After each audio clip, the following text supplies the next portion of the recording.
creators, and welcome back to my channel. This is another iCrafter video, and I have made this very cute little tiny pop-up box decoration for Christmas. I know it's October, but I'm not very fond of Halloween. So I made you a Christmas decoration that you can get ready for Christmas. Look at these. Isn't this adorable? So I used a whole bunch of different dyes and our Buffalo Plaid stencil.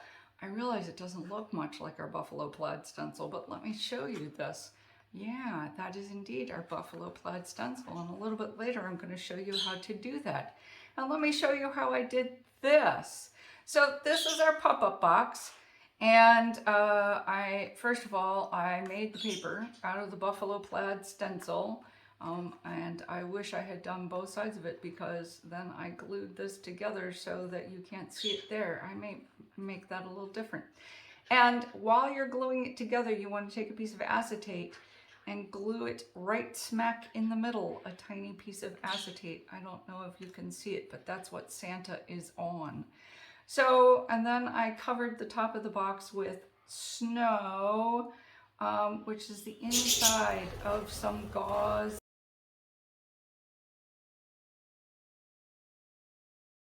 pads that I had, little cotton pads, okay? And the houses came from our two sets of houses. So this is the way I store my dies. So this set of houses here is called the mini manors, and I used this house, which is this house right here, and I used this house, which is this house right here. They are so much fun to put together, and I put little yellow pieces of paper behind their windows so it looks like people are home, and I put little bigger roofs on them so I could put more snow on them. This house comes from our tiny home die, which comes with a home, and you can put it on a string, and there's a little, see, it says H-O-M-E, and then there's this little house that has a little heart in the back there. Maybe I should have put that up front, I don't know. But they all have snow on them. And then I made the trees, and the Santa came from the Santa tunnel card add-on, which is a whole nother set. But that's where the trees came from and the Santa came from. You can hardly see the Santa, but and if I turn it over, you can't see the Santa either. If you want to make the deer just pop out a little bit more, you can. This is that deer and this is that deer, so you can make them pop out a little bit more. And this is another sleigh over here, and this is a bunny that you can add on too. And then the words say Happy Holidays, which I haven't decided whether or not I'm going to put on there. I just haven't decided. So anyway, but there's Santa right there, and I just cut him out of the die is what I did, and stuck him on top up there. Now the trees are interesting, and I want to show you how I made them 3D. So I cut the trees out, and then what I did, this was kind of fun. So I took one tree and I cut it up from the bottom, and I took the other tree and I cut it up from the top like this, and then I just slotted them together.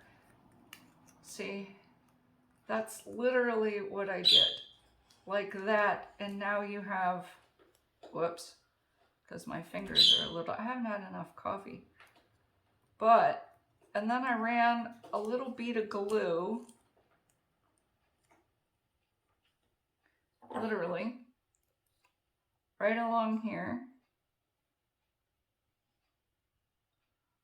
and along here, so they would stay, and it would stay nice.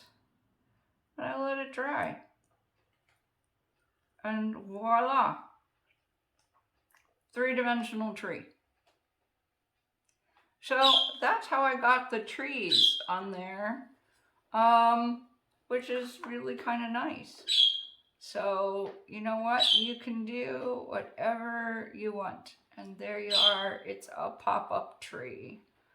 So I just wanted to show you that. So I tried to explain it, but it didn't make a lot of sense. So I thought I would show you what I did. And then you can just glue your trees into your scene, however you want to glue them in there. Okay? And then the other trees are these trees, and I just glued them on the back because there you have it. And as I said, I haven't decided how I'm going to do that. But I think it's pretty cool. Now, the rest of it is the Buffalo Plaid in 3 colors, which is pretty neat. And let me show you that too, because I was trying to figure out something new to do with the Buffalo Plaid, and everybody's been doing it in 2 colors or 1 color. And I thought, what can I do to make this different? And let me show you what you can do to make this different. So I'm not going to do the whole thing, but let me show you. You pick 3 colors, and I'm just going to do the middle here because, and this is how my fingers got like this. I'm just going to do the middle here so you can see what we're doing. Okay, so, and this is a great plaid or a great stencil for making something like this die, because this die is like 6 by 4 and the stencil is 5 by 8.5. As you can see, it fills the whole paper. So it gives you lots of room to play. Okay, so first you do your first color. I'm not going to do the whole stencil because we don't need to do that. Then what you're going to do is you're going to shift it up. Okay, where was it? It was here. So we're going to shift it up. All right. There we go. All right. So now you've got the 1 dots covered. Okay. So you've got some of it covered and not all of it covered. And we're going to do our next color, which in my case is Dove by Concord & Ninth. By the way, the first one was Breakup Blue by Simon Hurley. I use a lot of Simon Hurley dyes, inks, dyes,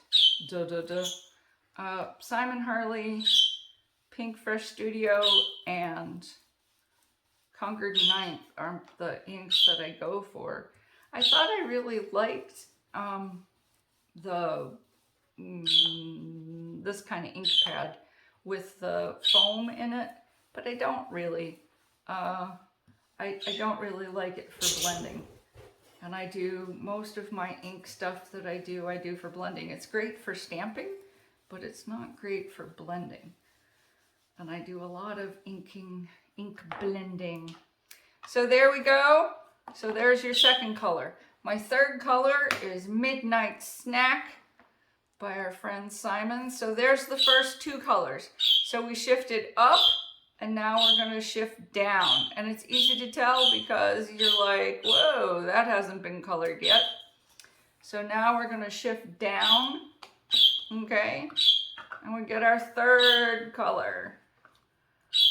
And you notice I'm not swirling. I'm not doing the swirl technique. And that's because this stencil has a lot of lines. And I tried doing the swirl technique. And this stencil itself is not conducive to swirling. You could swirl, but it doesn't really fill in the lines very well.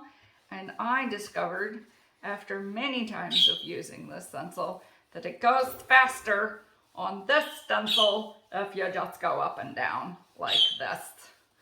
Yeah. All right. There we have it. Oh, we have a bird chorus. Yes, we do. So there's our 3 inks. And there's the stencil itself, which I think that is just beautiful. Oh, and it dries back a little bit, but isn't that pretty?